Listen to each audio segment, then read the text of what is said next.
ഇവിടെ മൊത്തം ചീര വിത്ത് പാകിയിരുന്നതാണ്. ഇപ്പോൾ ഒരൊറ്റ ഇതുപോലും മുളച്ചിട്ടില്ല. എനിക്ക് ഒരു ഉറുമ്പെടുത്തിട്ട് പോയി എന്ന് തോന്നുന്നു. എല്ലാം കൊണ്ടുപോയി, കള പിടിച്ചിട്ടുണ്ട്. പിന്നെ ഒരേ ഒരു കാര്യം എന്ന് വെച്ചാൽ നമ്മുടെ പീക്കോക്ക് ഫാഡ് ഇവിടെ എല്ലാം മുളച്ചിട്ടുണ്ട്. മുന്നേ ഒരു തൈ വാങ്ങിയപ്പോഴത്തേക്ക് ഇവിടെ കൊണ്ട് നട്ടയാണ്. അപ്പോൾ ചട്ടിയിലും നട്ടിരുന്ന ഒരെണ്ണം ഇവിടെ നിലത്തും വെച്ചിരുന്നു. അതിൽ ചട്ടിയിൽ നട്ടിരുന്ന എല്ലാം പോയി, പോയി എങ്ങനെയോ വെയിലൊക്കെ ഓവറായിട്ട് പോയി. പക്ഷെ നിലത്ത് നിന്നത് നല്ലോണം തൈ തരുന്നുണ്ട്. എന്താ ഇനി കുറേശ്ശെ ഇവിടെ നിന്ന് ഇളക്കി ക്ലീൻ ചെയ്ത് കൊടുക്കണം. ഇതൊരു മെഡിസിനൽ പ്ലാന്റ് ആണ്. ഇത് എന്തോ പേര് അച്ഛൻ പറയും, ഞാൻ മറന്നുപോയി. പിന്നെ ഇതാ നിൽക്കുന്നത് ചൊറിയണമാണ്. ചീര പൊടിച്ചില്ലെങ്കിലും ചൊറിയണമൊക്കെ നല്ലോണം വളർന്നിട്ടുണ്ട്. ഇതാണ് ചൊറിയണം. ഇത് നമ്മുടെ ഇലയൊക്കെ ഈ ദേഹത്ത് തട്ടിയാലേ പിന്നെ ചൊറിഞ്ഞുകൊണ്ടേയിരിക്കും ചൊറിയണം. പിന്നെ എല്ലാവർക്കും അറിയാമല്ലോ, അറിഞ്ഞൂടാത്ത ഹൈ ടീംസിന് വേണ്ടി പറഞ്ഞതാണ് കേട്ടോ. ഇതൊരു ചുവപ്പ് പൂ വരുന്ന ഒരു ചെടിയാണ്.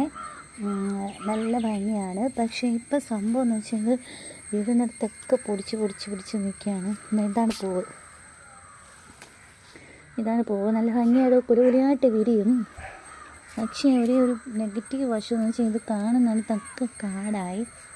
മുന്നേ ഞാനിത് നല്ല പതിസൊക്കെ ഇട്ട് സെറ്റ് ചെയ്തിരുന്ന സ്ഥലമായിരുന്നു. അപ്പോൾ കുറച്ച് ദിവസം മുന്നെയാണ് ഇവിടേക്കൊന്ന് ഇളക്കി മറിച്ചിട്ട് ചീര പാകിയത്. പക്ഷെ ചീര മൊത്തം ഉറുമ്പ് കൊണ്ടുപോയി കാണും. ഇപ്പം ഇവിടെ ഒന്നുമില്ല, മുളച്ചിട്ടേ ഇല്ല. ഇനി എങ്ങാനും ബൈ ചാൻസ് മുളച്ചു എന്ന് പറയാം.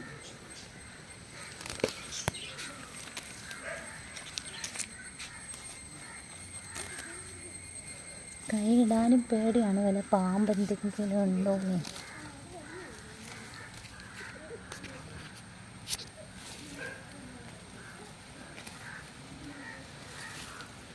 നല്ലോണം കാറ്റ് വീശുന്നുണ്ട്. ഇത് വലിയൊരു ചെടിയായിരുന്ന മെർട്ടലാണ്, വയലറ്റ് കളർ മെർട്ടൽ പ്ലാന്റാണ്. അപ്പോൾ ഇത് കുറേ നല്ല ഇലയൊന്നും ഇല്ലാണ്ട് വെറും തണ്ടായിട്ട് നിന്നപ്പോഴത്തേക്കും ഞാൻ ഒടിച്ചു കളഞ്ഞതാണ്. പക്ഷേ ഇപ്പോൾ ആ ചുവട് നിന്നിട്ട് നല്ലോണം മുളച്ച് കയറിയിട്ടുണ്ട്. ഈ ടൈമിലാണ് ഫ്ലവർ വരുന്ന സമയം. പൂക്കൊന്നും അറിയത്തില്ല. ഇത് മറ്റേ ഗോൾഡൻ ഗാർഡേനിയാണ്. മുട്ടുകളാണ് കേട്ടോ ഇത് നിൽക്കുന്നത്. ഇതെല്ലാം മുട്ടുകളാണ്. കണ്ടോ, ഇതിൻ്റെ ഫ്ലവറായിട്ടുള്ള വീഡിയോ ഞാൻ മുന്നേ അപ്ലോഡ് ചെയ്തിട്ടുണ്ടായിരുന്നേ.